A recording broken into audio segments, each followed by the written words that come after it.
Hello दोस्तों, मैं रवि आपका भाई, आपका दोस्त, आपका मित्र स्वागत करता है आपके यूट्यूब चैनल पे। दोस्तों तो आज से हम स्टार्ट कर रहे हैं दोस्तों नया पोर्शन, और वो रहने वाला है दोस्तों साइंस का। और एक और पोर्शन स्टार्ट करेंगे दोस्तों, वो मैथ का। मतलब साइंस और मैथ में अधिकतर दिक्कत आती है भाइयों और बहनों को दोस्तों, तो इससे बाहर चीज़ें आपकी नहीं जाने वाली। सारे कुछ प्रीवियस ईयर के क्वेश्चन मैं यहाँ पर करवा दूंगा, और दोस्तों और भी चीज़ें मैं इसके अंदर ऐड कराने वाला हूँ। तो चैनल पर नए हो तो अपने भाई को सपोर्ट जरूर करना और सब्सक्राइब करना नहीं भूले साथियों। चलते हैं अब आगे। इंपॉर्टेंट क्वेश्चन की श्रृंखला है दोस्तों, और अभी तक आपने टेलीग्राम ज्वाइन नहीं किया दोस्तों, उसका लिंक नीचे दिया हो, उसको जरूर ज्वाइन करिए दोस्तों। ये पीडीएफ उस पर मिल जाएगी, और इसके अलावा अदर काफ़ी क्वेश्चन भी आपको उस पर मिलने वाले हैं, है ना। तो चले अब आगे पहले क्वेश्चन की ओर। इंपॉर्टेंट क्वेश्चन है साथियों, याद रखना। और जितने भी क्वेश्चन है सब प्रीवियस ईयर के क्वेश्चन है लगभग दोस्तों। कोई भी वैकेंसी हो उसमें दोस्तों 60-70% रिपीटेड क्वेश्चन आते हैं। कितने परसेंट? 60-70% रिपीटेड क्वेश्चन आते हैं।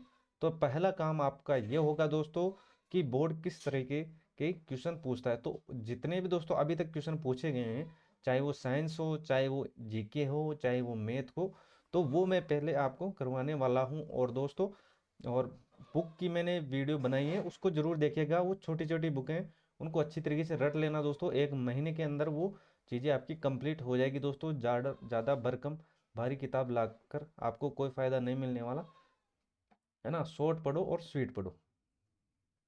तो अब चलें आगे। देखो, शुष्क बर्फ। देखो, शुष्क बर्फ है, जमी हुई बर्फ है, या जमी हुई कार्बन डाइऑक्साइड है, या जमा हुआ पानी है, या जमी हुई ऑक्सीजन। तो याद रखना साथियों, ये क्वेश्चन काफ़ी बार पूछा जा चुका है। तो जमी हुई कार्बन डाइऑक्साइड है। तो चलें साथियों अब आगे। चलो भाई, वह हैलोजन जिसका उपयोग पीड़ाहारी की तरह किया जाता है, क्लोरीन है, ब्रोमीन है, आयोडीन है, या क्लोरीन है। तो साथियों याद रखना, ये क्या है? आयोडीन है। क्या है? आयोडीन है। और आयोडीन की अधिकता से कौन सा रोग होता है, और कमी से कौन सा रोग होता है? कमी से। कमी को दोस्तों माइनस से डिनोट कर रहा हूँ, और उसको अधिकता को प्लस से। तो याद रखना, जो कमी है तो आयोडीन की कमी से कौन सा, याद रखना, गलकंड। गलकंड सुना होगा साथियों, गलकंड। गलकंड या घेंगा रोग, या घेंगा रोग। चलो भाई, अधिकता से बताओ। तो याद रखना, अधिकता से होगा क्या? नेत्र सेंधी रोग। नेत्रो नेत्र सेंधी रोग या नेत्रो सेंधी रोग?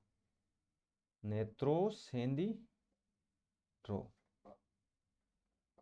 है ना। तो ये आपको याद रखना है। थायराइड ग्रंथि की आत्महत्या भी कहा जाता है किसको? आयोडीन को।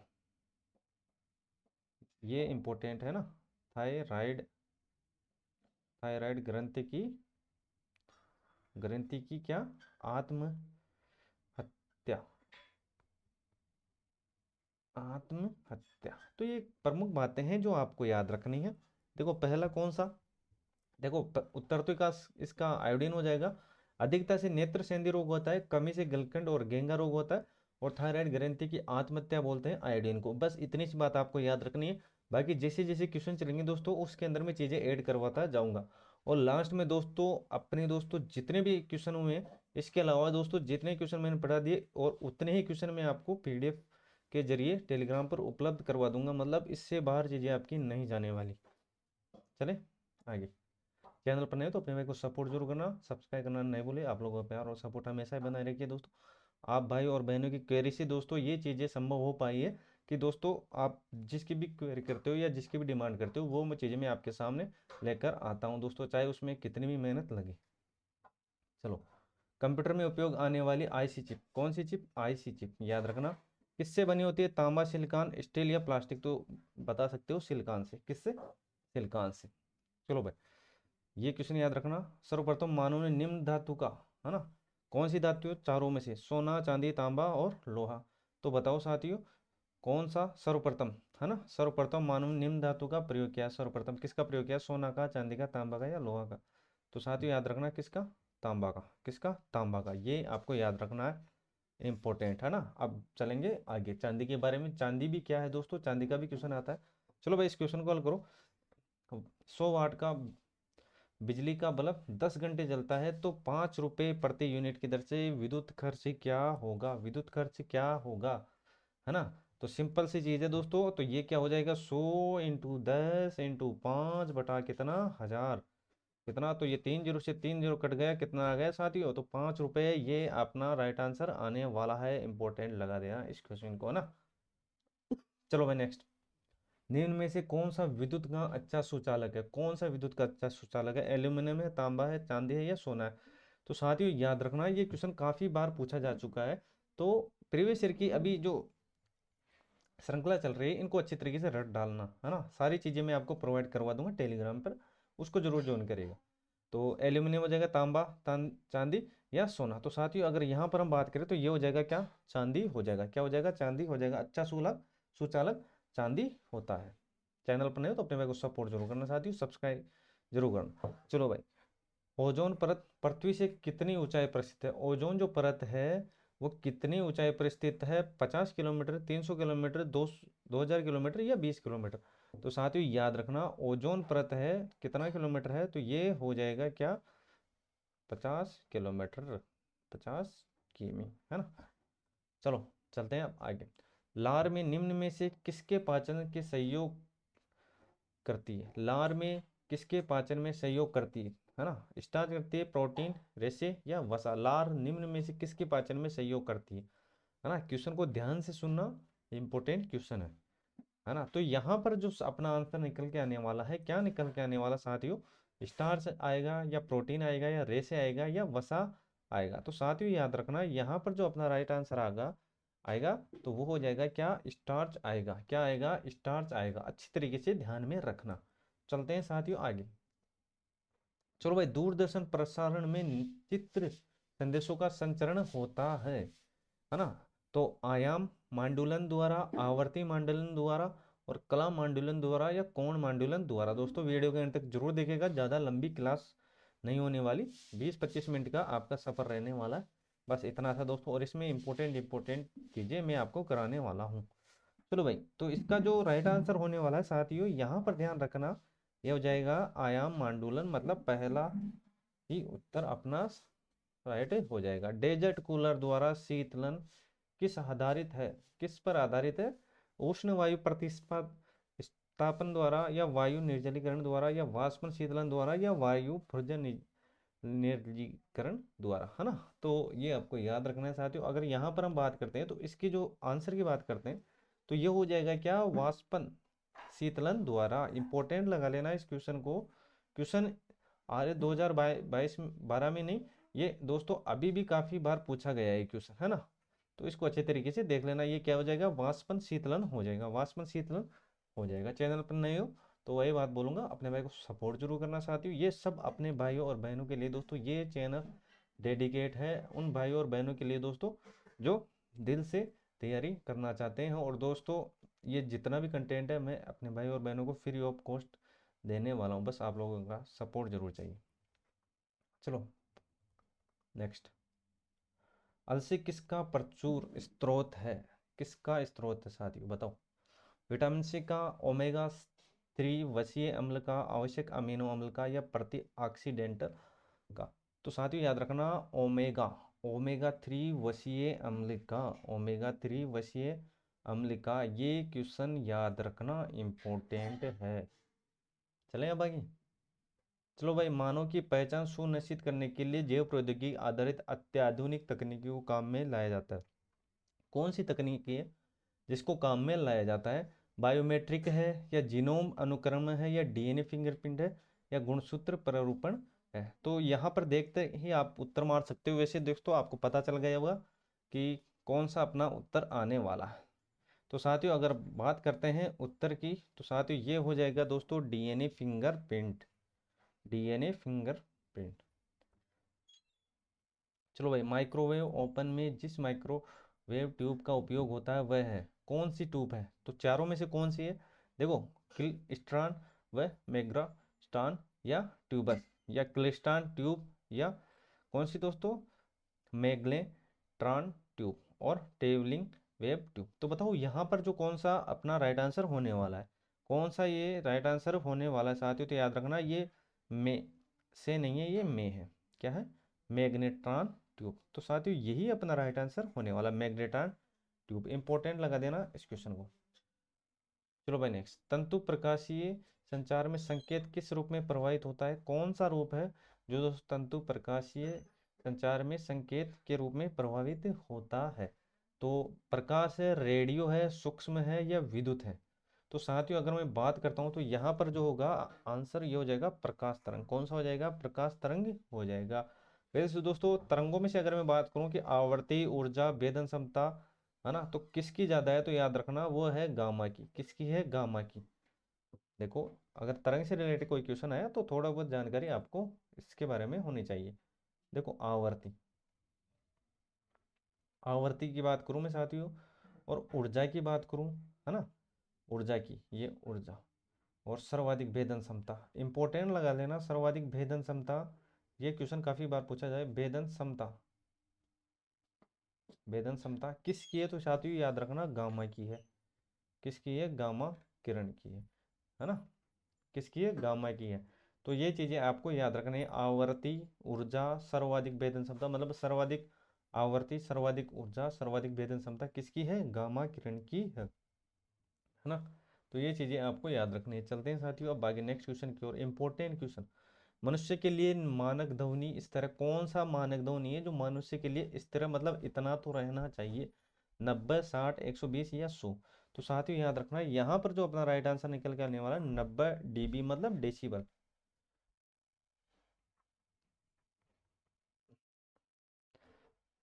है ना। डी, चलो भाई ये क्वेश्चन बताओ। देखो जैव विविधता दिवस कब मनाया जाता है? 29 दिसंबर, 27 जून, 28 फरवरी या 30 जनवरी? तो साथियों ऑप्शन के हिसाब से दोस्तों कौन सा अपना राइट आंसर होने वाला है? 29 दिसंबर। 29 दिसंबर, अगर 29 दिसंबर नहीं होता साथियों तो यहाँ पर आंसर होता 22 मई। कौन सा होता? 22 मई होता। क्या होता? 22 मई होता। तो ये चीजें आपको याद रखनी है, 22 मई और 29 दिसंबर दोनों आपको याद रखना है। तो चलें अब आगे। चैनल पर नहीं हो तो अपने भाई को सपोर्ट जरूर करना, सब्सक्राइब करना नहीं भूलें। एक जैव पद्धति जिसमें प्रासंगिक ध्वनि का उपयोग किया जाता है, कौन सी जैव पद्धति है ना? तो कौन सी है? सोनोग्राफी है, ईसीजी है या ईईजी है या एक्सरे है? तो साथियों याद रखना यहाँ पर हम सिंपल सी बात करते हैं तो ये हो जाएगा कौन सा? सोनोग्राफी। क्या हो जाएगा? सोनोग्राफी हो जाएगा। क्या हो जाएगा? सोनोग्राफी हो जाएगा। चलते हैं साथियों अब आगे नेक्स्ट क्वेश्चन की ओर। चलो भाई, एक कठोर परिश्रम करने वाले पुरुष की दैनिक ऊर्जा की आवश्यकता कितनी होती है? बताओ भाई, सिंपल सा क्वेश्चन है। और ऑप्शन भी पास पास में 3000, 2700, 4000 या 6000? तो साथियों अगर हम बात करते हैं पुरुष की और दैनिक ऊर्जा की, है ना, तो पुरुष की अगर बात करते हैं तो साथियों यहाँ पर जो अपना राइट आंसर होने वाला है वो हो जाएगा 4000 किलो कैलोरी। 4000 kilo calorie. चलो भाई, चट्टानों पे उगने वाले पौधे को कहा जाता है? ये क्वेश्चन काफी बार पूछा जा चुका है तो इम्पोर्टेंट लगा देना। तो अधिपादपीय, लवणोदीय और मरुदीय या सेलोदीय, है ना, या सेलोदबिद भी बोलते हैं, है ना। तो ये चीजें आपको याद रखनी है। चलो भाई बताओ आंसर की ओर चलते हैं। तो याद रखना ये हो जाएगा सेलोदबिद। ऑप्शन नंबर कौन सा? Option number 4। ऑप्शन नंबर 4 अच्छी तरीके से रट डालना। चलो देखते हैं अब आगे। चलो भाई, स्थानीय वनस्पति का संग्रह क्या है? हर्बोरियम है, सभागार है, सैनिटेरियम है या प्लेटेनेरियम है? तो अगर यहाँ पर हम उत्तर की बात करते हैं साथियों तो उत्तर जो अपना क्या होने वाला है? तो याद रखना हर्बेरियम है। चलो देखते हैं अब आगे चीज़ों को ले रहे हैं, क्योंकि दोस्तों क्वेश्चन मैं आपको काफ़ी क्वेश्चन यहाँ पर कराने वाला हूँ, बस आप क्लास पे कंटिन्यू बने रहेगा। जंगल की आग कहा जाता है, ये आपको याद रखना है, काफ़ी बार पूछा गया है, तो सीधा सीधा याद रखना ब्यूटीमा मोनोस्पर्मा। ब्यूटीमा मोनोस्पर्मा, 3 4 बार बोल लेना, आपका गलत नहीं होगा। ब्यूटीमा मोनोस्पर्मा। देखो निम्न में से कौन सा स्तनपायी है? ये क्वेश्चन आया हुआ है। सार्क, स्क्विड, ऑक्टोपस या वेल? तो याद रखना ये हो जाएगा वेल। चलो साथियों नेक्स्ट क्वेश्चन। प्लाजोडियम परजीवी की वाहक है। प्लाजोडियम, है ना, टिक, मच्छर, मक्खी या जुए? तो साथियों अगर मैं यहाँ पर उत्तर की बात करता हूँ तो उत्तर यहाँ पर जो कौन सा होने वाला है याद रखना, कौन सा हो जाएगा साथियों? मच्छर हो जाएगा। क्या हो जाएगा? मच्छर हो जाएगा। चलो साथियों नेक्स्ट क्वेश्चन। प्रयोगशाला में पहला जैव रासायनिक कृत्रिम रचना क्या है? पहला जैव रासायनिक की कृत्रिम रचना क्या है? सीट्रिक और ऑक्सालिक, ऑक्जेलिक मतलब, और यूरिया या फास्फोरिक? तो याद रखना वो हो जाएगा यूरिया। चलो भाई, निम्न में से कौन सा ऑर्गेनिक अम्ल है? इंपॉर्टेंट लगा लेना, ऑर्गेनिक अम्ल। ऑर्गेनिक अम्ल कौन सा है? सीट्रिक है, सल्फ्यूरिक है, नाइट्रिक है या फास्फोरिक है? तो सर साथियों अगर मैं ऑर्गेनिक की बात करता हूँ तो ऑर्गेनिक में याद रखना सीट्रिक हो जाएगा। ऑप्शन नंबर 1 यही हो जाएगा, सीट्रिक हो जाएगा। कौन सा हो जाएगा? सीट्रिक हो जाएगा। कौन सा हो जाएगा साथियों? सीट्रिक हो जाएगा। तो सीट्रिक को अच्छी तरीके से याद रखना, ये एक ऑर्गेनिक अम्ल है। ऑर्गेनिक अम्ल है, कौन सा है? सीट्रिक है। चलते हैं साथियों अब आगे नेक्स्ट। देखो बर्फ पानी पर क्यों तैरती है? चलो भाई बताओ, बर्फ पानी पे क्यों तैरती है? देखो बर्फ में वायु भरा होता है, बर्फ का घनत्व पानी से कम होता है, और पानी बर्फ से ज़्यादा गहरा होता है, बर्फ का घनत्व पानी से ज़्यादा होता है। देखो एक हिंट दे देता हूँ, उन दोनों में से ही होगा उत्तर, दो घनत्व के आधार पे, है ना, क्योंकि दूसरा या चौथा। तो साथियों अगर याद रखना, इसमें जो राइट आंसर अपना होने वाला है वो हो जाएगा दोस्तों कौन सा? क्योंकि बर्फ का घनत्व पानी के घनत्व से क्या होता है? कम होता है। क्या होता है? कम होता है। ये आपको याद रखना है, न कि ज़्यादा होता है ना। तो ज़्यादा मत करके आ जाना, कम होता है। बर्फ़ का जो घनत्व होता है वो पानी के घनत्व से कम होता है। सिंपल सी चीज़ें, आपके काम की चीज़ें हैं। पेट्रोल में होता है, क्या होता है? ये क्वेश्चन काफ़ी बार पूछा गया है दोस्तों। कार्बन होता है या प्राणवायु होता है, या उद्दजन होता है या प्राणवायु होती है? प्राणवायु तीनों में कॉमन है, और नत्रजन है, कार्बन है या उद्दजन है। तो यहाँ पर साथियों अगर मैं बात करता हूँ अपने उत्तर की ओर, तो साथियों बताओ कौन सा हो जाएगा? तो याद रखना कार्बन और उद्दजन, मतलब ऑप्शन नंबर 4, कार्बन या उद्दजन। तो साथियों याद रखना ये हो जाएगा। इंपॉर्टेंट लगा लेना इस क्वेश्चन को, ये क्वेश्चन काफ़ी बार पूछा गया है ना, प्रीवियस ईयर का क्वेश्चन है, तो उनमें भी दोस्तों काफ़ी इंपॉर्टेंट चीज़ें। चलो मैं बताओ, पत्तियाँ क्यों हरी दिखती है? सारे वर्णों का प्रतिबिंब करना, है ना, और हरे वर्ण का प्रतिबिंब एवं बचे वर्णों का अवशोषण। पत्तों पर प्रकाश का कोई प्रभाव नहीं होता, केवल हर वर्ण का अवशोषण, हरे वर्ण का, है ना। तो साथियों याद रखना, यहाँ पर जो अपना राइट आंसर होने वाला है वो हो जाएगा हरे वर्ण का प्रतिबिंब एवं बचे वर्णों का अवशोषण। तो चलते हैं साथियों अब आगे नेक्स्ट। चलो भाई, माइक्रोस्कोप लेंस निम्न प्रकार का है, कौन से प्रकार का है ये बताना है आपको। माइक्रोस्कोप उन उनतोदर है या अवतल है, या अवतर है या उनतोदर है, या समतल है? तो साथियों याद रखना इस क्वेश्चन को अच्छी तरीके से। तो हम बात करते हैं, तो ये हो जाएगा उनतोदर हो जाएगा। कौन सा हो जाएगा? उनतोदर हो जाएगा। चलो भाई नेक्स्ट। ओजोन परत पृथ्वी को किससे बचाता है? उल्कापिंड से, अंतरिक्ष एवं अन्य विकिरण से, हानिकारक वायु से, या अंतरिक्ष मलबे से? तो साथियों अगर मैं बात करता हूँ तो ये आपको याद रखना है किससे बचाती है।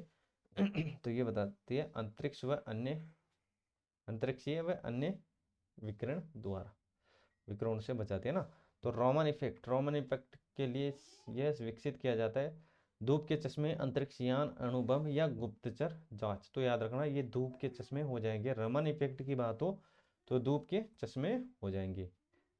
प्राचीन काल में दही जमाने के लिए दोस्तों बायोटेक्नोलॉजी की प्रक्रिया में निम्न जीव की आवश्यकता होती है, कौन सा जीव है जिसकी आवश्यकता होती है? जीवाणु, विषाणु, कवक, या प्रोटोजोआ? प्रोटोजोआ। कौन सा? प्रोटोजोआ। बताओ साथियों यहाँ पर जो अपना राइट आंसर है वो क्या होने वाला है? तो साथियों याद रखना वो हो जाएगा जीवाणु हो जाएगा। क्या हो जाएगा? जीवाणु हो जाएगा। क्या हो जाएगा? जीवाणु हो जाएगा। चलते हैं साथियों आगे। चैनल पर नए हो तो सब्सक्राइब करना नहीं बोले साथियों। हाँ, साथ ही अपने दोस्तों में शेयर जरूर करें और अपने भाई को सपोर्ट जरूर करें। चलो भाई, विश्व महामारी H5N1 इन्फ्लुएंजा को कहते हैं बकरी फ्लू, बर्ड फ्लू, घोड़ा फ्लू, या गाय फ्लू? तो याद रखना ये हो जाएगा ब्लड फ्लू। Option number 2। देखो, ब्लू बेबी सिंड्रोम, पानी में निम्न में से एक की अधिकता मात्रा की उपस्थिति से ब्लू बेबी सिंड्रोम होता है। फास्फेट्स, सल्फेट्स, कार्बोनेट्स, या नाइट्रेट? तो सिंपल सा क्वेश्चन है और सिंपल सा इसका उत्तर होने वाला है, तो ये हो जाएगा नाइट्रेट होने वाला है। चलो देखते हैं अब आगे नेक्स्ट क्वेश्चन की। मिनी माता रोग किस कारण होता है? बिल्कुल सिंपल सा क्वेश्चन, लेकिन रट लेना इन क्वेश्चनों को। मिनी माता, पारा, कैडमियम, सीसा, या जस्ता? तो साथियों अगर हम बात करते हैं तो इसका जो आंसर हो जाएगा वो हो जाएगा क्या? पारा हो जाएगा। Option number 1। चलो भाई, निम्न में से किस समूह के जीवों का डूबने से हुई मृत्यु का पता लगाने में महत्व है? लाइकेन, प्रोटोजोआ, साइनो जीवाणु, या डायटम? तो याद रखना ये हो जाएगा डायटम। इंपॉर्टेंट क्वेश्चन है ये, इंपॉर्टेंट है। सारे क्वेश्चन इंपॉर्टेंट रहने वाले हैं, एक भी क्वेश्चन को छोड़ना नहीं है साथियों। दूध से दही बनने के दौरान बनता है, क्या बनता है ये आपको याद रखना है। देखो, एसिटिक अम्ल, या एस्कॉर्बिक अम्ल, या सिट्रिक अम्ल, या लैक्टिक अम्ल? तो साथियों याद रखना, अगर हम बात करते हैं तो यहाँ पर जो अपना राइट आंसर होने वाला है वो कौन सा होने वाला है, तो याद रखना लैक्टिक अम्ल होने वाला है। चलो साथियों आइए देखो, आर्केओप्टेरिस किन वर्गों में प्राणियों के बीच की योजक कड़ी है? उभचर व पक्षी, सरीसृप व पक्षी, सरीसृप व स्तनधारी, या पक्षी व स्तनधारी।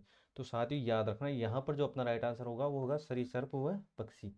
सरीसृप पक्षी इंपॉर्टेंट है। मोती का मुख्य रूप बना होता है कैल्शियम ऑक्जेलेट से, कैल्शियम सल्फेट से, कैल्शियम कार्बोनेट, या कैल्शियम ऑक्साइड। तो साथियों याद रखना, यहाँ पर जो अपना राइट आंसर है वो हो जाएगा क्या, कैल्शियम कार्बोनेट हो जाएगा। चलते हैं साथियों आगे, चीज़ों को ले रहे हैं स्पीड से दोस्तों, क्योंकि क्वेश्चन भी करना है ना काफ़ी। देखो, जब पानी में नमक मिलाया जाता है तो निम्न में से कौन सा परिवर्तन होता है? कौन सा परिवर्तन होता है? क्वथनांक बढ़ता है, जमाव बिंदु घटता है। क्वथनांक बढ़ता है, जमाव बिंदु बढ़ता है। क्वथनांक व जमाव बिंदु दोनों घटते हैं, क्वथनांक व जमाव बिंदु दोनों बढ़ते हैं, घटते हैं, बढ़ते हैं। तो अगर मैं उत्तर की यहाँ पर बात करूँ साथियों, याद रखना क्वथनांक तो बढ़ता है और जमाव बिंदु घटता है। यहाँ पर क्या होगा, प्लस होगा क्वथनांक, और ये होगा क्या, माइनस होगा। क्या होगा, माइनस होगा। तो ये चीज़ें आपको याद रखना है। अगर दोस्तों पानी में नमक मिलाते हैं तो क्वथनांक तो बढ़ता है और जमाव बिंदु क्या होता है, घटता है। एक को प्लस लगा लेना और एक को माइनस लगाना। क्वथनांक देखो, जो बड़ा है उसको प्लस करना है, मतलब जो क्वथनांक है वो तो बढ़ता है और जमाव बिंदु घटता है, दोनों को रिलेट कर लेना। एक तो प्लस होगा, एक माइनस होगा, समझे बात को, है ना? दोनों बराबर नहीं होंगे और दोनों माइनस नहीं होंगे। चलिए हम भाई नेक्स्ट क्वेश्चन की ओर। चलो भाई, जब एक व्यक्ति तीव्र प्रकाश क्षेत्र में अंधेरे कमरे में प्रवेश करता है, याद रखना इस क्वेश्चन को, तो कुछ समय के लिए उसे स्पष्ट दिखाई नहीं देता। ये ऐसा आपके साथ भी होता होगा दोस्तों, बाद में धीरे धीरे उसे चीज दिखाई देने लगती है। इसका क्या कारण है? पुतली के आकार में परिवर्तन, लेंस के व्यास व फोकस दूरी में परिवर्तन, और रोडोप्सिन का विरजन व पुनः विचरण, है ना, और आंखों का अंधेरे के प्रति कुछ समय अनुकूलित होना। तो याद रखना ये हो जाएगा आंखों के अंधेरे के प्रति कुछ समय अनुकूलित ये हो जाती है। Option number 4। तो ये इंपॉर्टेंट क्वेश्चन है और ये क्वेश्चन याद रखना। प्राचीन फसल स्वर्ण चावल, स्वर्ण चावल किस अवांछनीय लक्षण की तैयारी है ना, किसकी तैयारी? तो याद रखना विटामिन ए, आवश्यक अमीनो अम्ल, इंसुलिन, या लाक्षणिक मिंड। तो साथियों यहाँ पर हम बात करते हैं तो ये हो जाएगा दोस्तों कौन सा, विटामिन ए। ये तो पता होगा दोस्तों, विटामिन ए। चलो भाई, सबसे स्थायी परिस्थिति तंत्र, ये क्वेश्चन काफ़ी बार आया हुआ है दोस्तों, एलडीसी में आया हुआ है, पटवारी में भी आया हुआ है, और आगे में बढ़ते हैं दोस्तों उसमें भी आने के पूरे पूरे चांस है। वन, घास, रेगिस्तान, या समुद्र? तो याद रखना ये हो जाएगा समुद्र, ऑप्शन नंबर डी ये होने वाला है। टेलीग्राम ज्वाइन नहीं किया दोस्तों, उसको जरूर ज्वाइन किएगा दोस्तों, पीडीएफ मिलेगी आपको। इसके अलावा भी दोस्तों आप कोई सी भी वैकेंसी की तैयारी करो उससे रिलेटेड में चीज़ें वहाँ पर अपलोड करता रहता हूँ और अपने भाई और बहनों की मदद करता रहता हूँ। चलते हैं अब आगे। चलो भाई, जैव आवर्धन से तात्पर्य क्या है? जैव आवर्धन शरीर में कैंसर कोशिकाओं को तेजी से बढ़ना और उत, उत्तरोत्तर पोषण स्तरों के जीवों में पीड़कनाशी की मात्रा बढ़ाना, शरीर में सूक्ष्मदर्शी भागों को सूक्ष्मदर्शी से देखना, और विशिष्ट स्तर में एक जाति के सदस्यों की संख्या को अचानक बढ़ना। तो साथियों याद रखना यहाँ पर जो आंसर होने वाला है, उत्तरोत्तर पोषण स्तरों के जीवों को पीड़नाशी की मात्रा को बढ़ाना है। चलो भाई, फिटकरी गदले पानी को किस प्रकार, मतलब किस प्रक्रिया द्वारा स्वच्छ करती है? ये कौन सी प्रक्रिया है जो दोस्तों फिटकरी गंदे पानी को स्वच्छ कर देती है? अवशोषण, अधिशोषण, स्कंदन, या अपोहन? तो साथियों यहाँ पर जो अपना राइट आंसर होगा, यहाँ पर कौन सा हो जाएगा, स्कंदन हो जाएगा। इसको याद रखना, इंपॉर्टेंट लगा लेना, काफी बार ये क्वेश्चन सीधा सीधा पूछा गया है और आपको भी सीधा सीधा उत्तर याद रखना है। चलो भाई, किस गैस की प्रतिशत मात्रा वायुमंडल सबसे कम है? आर्गन, कार्बन डाइऑक्साइड, नाइट्रोजन, या ऑक्सीजन? तो याद रखना ये हो जाएगा कार्बन डाइऑक्साइड। चलते हैं साथियों अब आगे, चलते हैं साथियों अब आगे। चलो भाई नेक्स्ट, जैव उपचारण से तात्पर्य, है ना, जैव उपचारण जीवों द्वारा पर्यावरण के विषैले पदार्थ का निष्कासन करने से रोगाओं और पीड़कों पर जैविक नियंत्रण, शरीर में अंगों का प्रत्यारोपण, या सूक्ष्म जीवों की सहायता से रोगों का निदान। तो साथियों अगर उत्तर की ओर चलते हैं तो यह हो जाएगा जीवों द्वारा पर्यावरण में विषैले पदार्थ का निष्कासन करना। चलो भाई, निम्न में से ये क्वेश्चन याद रखना, कौन सा तत्व जर्मन सिल्वर में उपस्थित नहीं होता, है ना, जलवर सिल्वर में उपस्थित नहीं होता। क्वेश्चन को इंपॉर्टेंट निकालना, तांबा, एल्यूमिनियम, जस्ता, या निकिल? तो साथियों यहाँ पर हम बात करते हैं, तो इसके दोस्तों कौन सा यहाँ पर अपना राइट आंसर होने वाला, तो याद रखना एल्यूमिनियम नहीं होगा। जर्मन सिल्वर में एल्यूमिनियम नहीं होता है। चलो भाई नेक्स्ट, संकटग्रस्त पादपों के नाम सूचीबद्ध किए जाते हैं, तो याद रखना ये क्वेश्चन काफ़ी बार आ चुका है दोस्तों, तो सीधा बता देता हूँ, लाल आंकड़ों में, लाल आंकड़ों में, है ना। तो इसको तो दोस्तों ज़्यादा ऑप्शन पढ़ने की जरूरत है नहीं, सीधा सीधा आप उत्तर दे सकते, संकटकालीन लाल। अब ये क्वेश्चन है थोड़ा सा दोस्तों कैलकुलेटिव, कैलकुलेटिव तरीके से ही हम इसको करने वाले हैं, और वो चीज़ें आपको याद रखनी है। देखो किस बिंदु पर फ़ारेनहाइट, है ना, देखो सोल्व करते हैं, फ़ारेनहाइट और सेंटीग्रेड तापमान का दुगना होता है, ऑप्शन की ओर मत जाना, अभी हम बात करते हैं दोस्तों, तो ये चीज़ें आपको याद रखना है। तो सेंटीग्रेड बटा कितना 5, ये चीज़ें आपको याद रखनी है, और ये चीज़ें आपके हमेशा काम में आने वाले सेंटीग्रेड और फ़ारेनहाइट की चीज़ों में, और ये हो जाएगा बटे में क्या 9। अब देखो अब इस चीज़ को करते हैं क्या सोल्व, तो इन्होंने क्या बोला है साथियों, तो देखो जैसे जैसे क्वेश्चन ने बोला है वैसे वैसे हम चलते हैं, जैसे दोस्तों मैथ को हम सोल्व करने वाले हैं दोस्तों, उसी तरीके से इस चीज़ को भी हम वैसे ही उड़ाने वाले हैं। चलो भाई, इसने बोला है कि फ़ारेनहाइट तापमान सेंटीग्रेड का क्या है, दुगना है, क्या है, दुगना है, तो मैं इसको अक्स मान सकता हूँ क्या, तो आप बोलोगे सर अक्स मान सकते हो इसको, तो फ़ारेनहाइट क्या हो जाएगा, तो आप बोलोगे सर ये 2 गुना आ जाएगा दोस्तों। अब इसका फॉर्मेट बना लेते हैं, तो इसका फॉर्मेट बनता है कि x बटा कितना 5, और दोस्तों यहाँ पर हो जाएगा 2x माइनस कितना 32, और यहाँ पर जो बाय हो जाएगा यहाँ पर बटे में 9। तो इसको सोल्व करते हैं, तो साथ ही ये हो जाएगा 9x हो जाएगा, बराबर इधर हो जाएगा 10x हो जाएगा, ये 5 है ना, ये 10x हो जाएगा, और इधर हो जाएगा 32। दोनों संख्या को एक तरफ ले लो, या इसको एक इधर ले लो, या इसको उधर ले लो, तो मैं ले लेता हूँ दोस्तों 32 को इधर, और ये जाएगा किधर, उस तरफ। तो आपको पता होगा दोस्तों बराबर के इधर आते हैं चीज़ें तो चिन्ह चेंज हो जाता है, उधर माइनस का है तो इधर प्लस का हो गया, तो इसलिए हमने यहाँ पर चीज़ें नहीं लगाई, मतलब कौन सा माइनस का चिन्ह नहीं लगाया, है ना। तो चलें अब आगे, तो देखो 32, 32 को यहाँ पर हमने मल्टीप्लाई किया ही नहीं, तो आप बोलोगे सर नहीं किया, तो कर देते हैं, यहाँ पर मल्टीप्लाई नहीं किया, तो आप बोलोगे सर यहाँ पर आने वाला है 160 आने वाला है, और 32 को हटाओ सर जी, और यहाँ पर लगाओ क्या 160 लगाओ, 160, तो 160 मैंने यहाँ पर लगा दिया साथियों, लगा दिया, तो आप बोलोगे सर लगा दिया 160। तो इसको सोल्व करेंगे तो ये होगा क्या, x आ जाएगा, और x की वैल्यू यहाँ पर कितनी है, तो आप बोलोगे सर यहाँ पर है 160 है, तो मतलब x बराबर कितना आने वाला है, तो आप बोलोगे सर x बराबर 160 आने वाला है, तो 100 x बराबर 160 आने वाला है, तो 160 कौन सा ऑप्शन, ऑप्शन नंबर 4 ही अपना राइट आंसर होने वाला है। कौन सा, ऑप्शन नंबर 4 ही अपना राइट आंसर होने वाला है। तो ये था दोस्तों आज के इम्पोर्टेंट सेशन के इम्पोर्टेंट क्वेश्चन। तो मिलते नेक्स्ट क्लास में दोस्तों, क्लास एक कंटिन्यू रहेगी, आप चैनल पर कंटिन्यू बने रहिएगा दोस्तों, और चैनल को कंटिन्यू फॉलो कीजिएगा, और साथ ही दोस्तों जो बुक बताइए उसको जरूर देखिएगा दोस्तों, इम्पोर्टेंट बुक है, ज़्यादा मोटी बुक नहीं है, बिल्कुल पतली सी बुक है, उनको रट लेना, इससे बाहर चीज़ें नहीं जाने वाली। और अपने चैनल को कंटिन्यू फॉलो कीजिएगा, और नीचे टेलीग्राम को जो लिंक दिया हुआ है उसको जरूर ज्वाइन कीजिएगा। तो आज के लिए बस इतना ही, मिलते हैं नेक्स्ट क्लास में, तो इसी के साथ जय हिंद जय भारत।